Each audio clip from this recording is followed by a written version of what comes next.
The disappearance of the Sodder children in 1945, Fayetteville, West Virginia, was a small coal town nestled in the Appalachian Hills, the kind of place where everyone knew each other and news traveled fast. It was Christmas Eve, 1945, and the Sodder family home was brimming with holiday cheer. George and Jenny Sodder, Italian immigrants who had built a life in America, lived there with 9 of their 10 children. Their eldest son, Joe, was away serving in the military, but the rest were gathered under one roof. The house on Route 16 was modest but warm that night. The family had spent the evening celebrating. The younger children, Morris, 14, Martha, 12, Louis, 9, Jenny Jr., 8, and Betty, 5, were excited to open presents the next morning. The older siblings, Marion, 17, John, 23, and George Jr., 16, helped their parents finish last-minute chores. Around 10 p.m., Jenny told the children it was time for bed. Some pleaded to stay up longer to play with their new toys. She relented, telling them to make sure the lights were turned off and the doors locked. By midnight, Jenny had gone to bed. George and 2 of the older boys had retired earlier.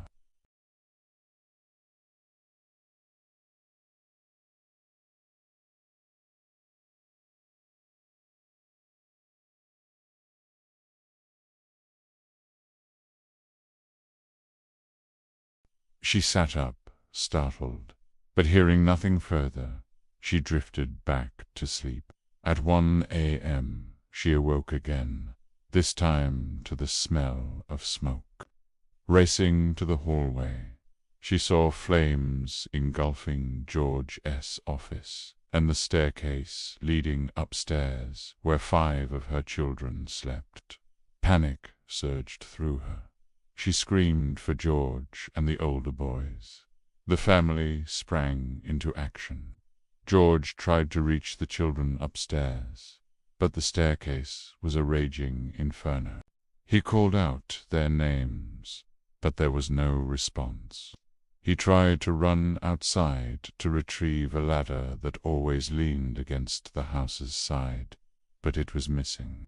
Desperate, he attempted to climb up to the second-story window, but burned his arm badly on the siding. He sprinted to his truck, intending to drive it close to the house and climb onto its roof. But when he turned the key, the engine wouldn't start, an impossible failure for a truck that had worked perfectly the day before. Meanwhile, Marion ran to a neighbor's house to call the fire department. Another neighbor drove to town to sound the alarm. Yet, due to a combination of wartime shortages and a volunteer fire department, help didn't arrive until nearly 8 a.m., long after the house had collapsed into smoldering rubble. By then, George and Jenny were inconsolable. They expected to find the charred remains of their 5 missing children in the ashes. But when firefighters sifted through the debris, nothing was found.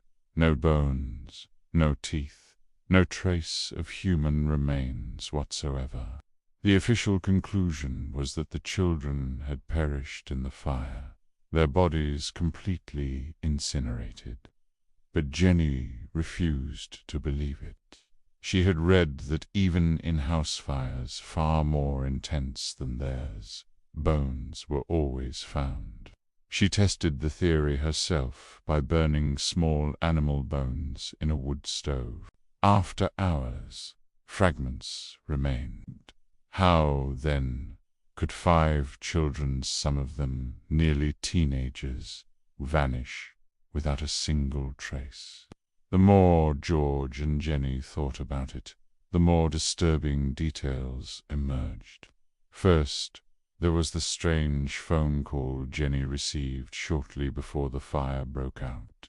Around 12:30 a.m., she had answered the ringing phone.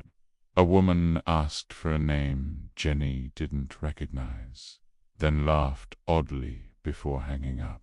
Later, investigators found that the house's phone line had been cut, not burned, indicating someone had tampered with it before the fire. Then there was the missing ladder. Days later, it was found discarded down an embankment, far from the house. Witnesses reported seeing a man stealing a block-and-tackle device from the Sodder property shortly before Christmas, and several people recalled seeing strange cars parked along Route 16 that night, as if watching the house. As rumors swirled, suspicion deepened.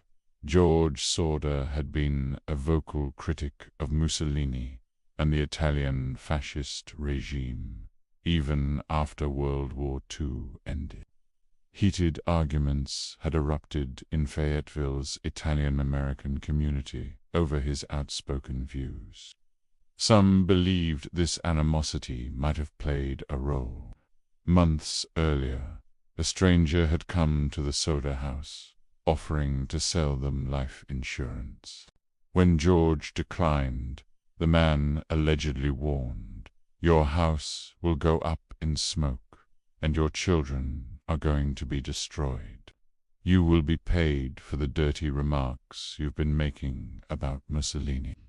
These ominous signs led George and Jenny to believe the fire had been deliberately set and their children kidnapped.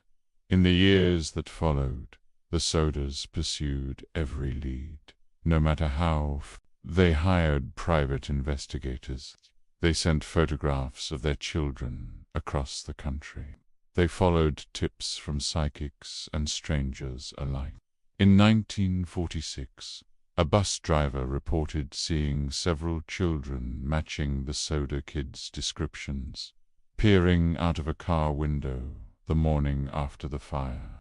Another woman claimed to have seen them at a Charleston hotel with two unidentified men and women. In 1949, at Jenny's insistence, the site of the fire was excavated again. This time, a few bone fragments and a piece of what looked like a human heart were found. But testing revealed the heart was actually beef liver planted there, possibly as a cruel hoax. The most haunting clue came in 1968, more than 2 decades after the fire. Jenny received a photograph in the mail, postmarked from Kentucky, with no return address. It depicted a young man in his 20s, bearing a strong resemblance to her missing son, Louis. On the back was scrawled, "Louis Sodder.